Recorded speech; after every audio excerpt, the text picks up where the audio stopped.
마귀에게 시험을 받으신 예수님. 세례 요한은 이스라엘의 마지막 선지자였어요. 메시아로 이 땅에 오실 예수님을 위한 마지막 선지자였죠. 세례 요한은 요단강에서 예수님께 물로 세례를 주었어요. 예수님은 이제 하나님께서 맡기신 일을 시작하셨어요. 죄인들을 불러서 죄를 뉘우치게 하시고 하나님 나라의 백성으로 삼으시는 일을 말이죠. 요한에게 세례를 받으신 후 예수님은 성령님이 이끄시는 곳으로 가셨어요.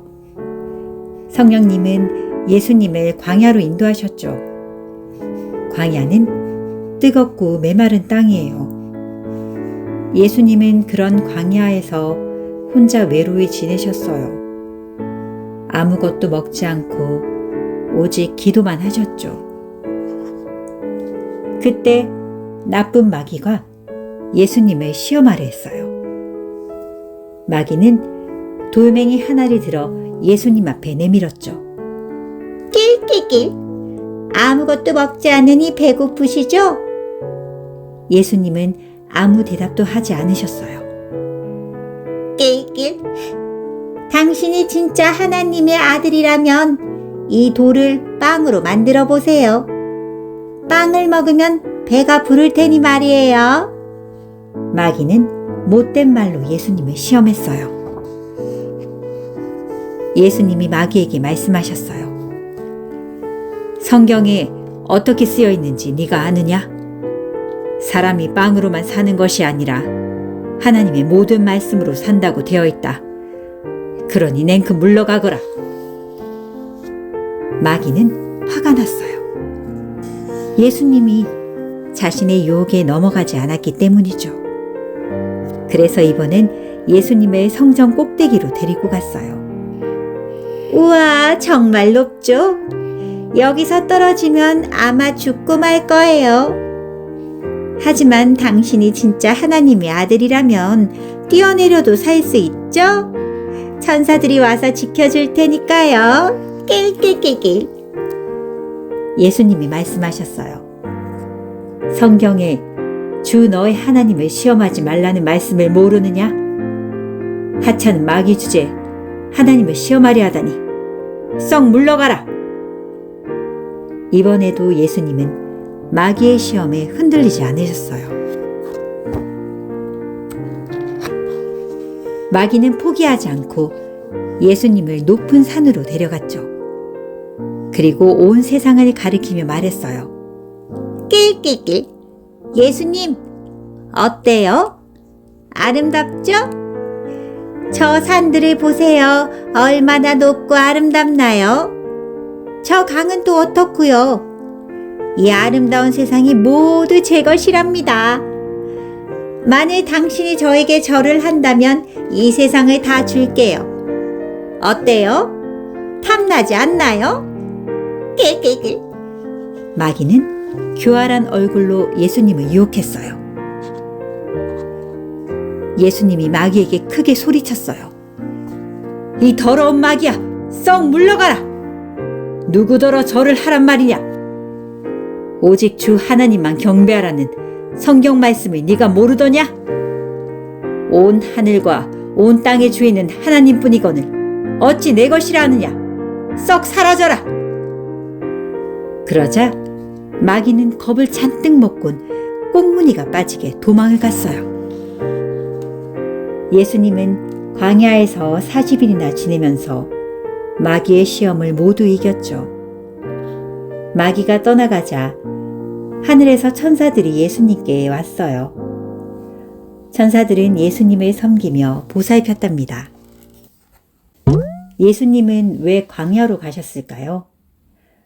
예수님은 30살이 되어서야 비로소 메시아로서 일을 시작하셨어요. 그 첫걸음은 세례 요한에게 가서 세례를 받는 것이었죠. 세례 요한에게 세례를 받음으로 예수님은 선언하셨어요. 내가 너희의 죄를 대신 짊어지기 위해 이 땅에 온 메시아다. 라고 말이죠. 그러자 하늘이 열리고 하나님의 음성과 함께 성령이 비둘기처럼 내려와 이것이 하나님의 뜻임을 드러냈어요. 세례를 받으신 예수님이 가장 먼저 하신 일은 광야에 가서 마귀에게 시험을 받으신 것이었죠. 여기에는 어떤 의미가 숨어 있을까요? 두 가지 사실을 통해 그 의미를 짐작해 볼 수 있어요. 첫 번째, 마귀의 유혹을 받았다. 먼저 예수님이 마귀의 유혹을 받았다는 사실이에요. 마귀의 유혹을 받았다고 하면 한 사람이 떠오르죠? 바로 아담이에요. 아담은 하나님이 지은 최초의 사람이었지만 마귀의 유혹을 이기지 못하고 죄를 짓고 말았어요.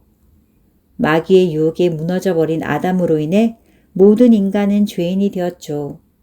아담은 바로 그런 죄를 지은 대표자였답니다. 두 번째, 광야에서 40일을 보내셨다. 예수님이 40일이나 광야에서 보낸 일을 생각하면 어떤 나라가 떠오르나요?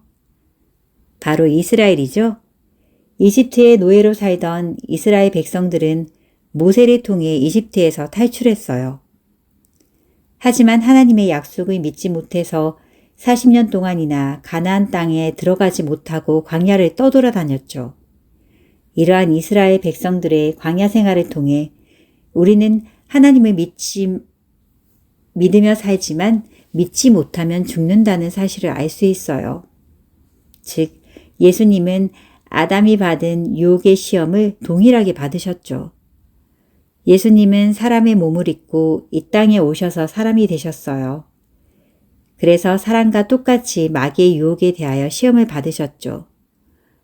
또 40일을 광야에서 보내시면서 이스라엘 백성들이 당했던 고통도 겪으셨고요. 예수님은 사람의 고통과 아픔, 죄의 유혹을 모두 겪으신 거예요. 왜냐하면 예수님은 우리의 진정한 대표자가 되시기 때문이에요. 히브리서를 보면 예수님이 우리의 진정한 대제사장이라고 말해요. 예수님은 우리의 죄를 대신하여 죽음의 고난을 겪으시고 우리와 똑같은 시험을 받으심으로 우리의 아픔을 진심으로 아시는 대제사장이랍니다. 하지만 예수님은 우리와 똑같이 시험을 받으셨지만 아담이나 이스라엘 백성들과는 달랐어요. 마귀의 유혹에 넘어가지 않고 이기셨죠. 이를 통해 이제는 예수님을 믿는 그리스도인들이 마귀와 싸워 이기도록 하셨어요. 어떤 상황이든지 하나님을 사랑하고 믿으며 살라고 가르치셨죠. 하나님이 가장 위대한 분임을 선포하셨답니다.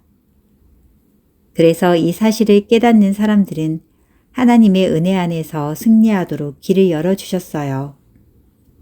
바로 이것을 보여주기 위해서 예수님은 가장 첫 번째 일로 광야에서 마귀에게 시험을 받으셨답니다.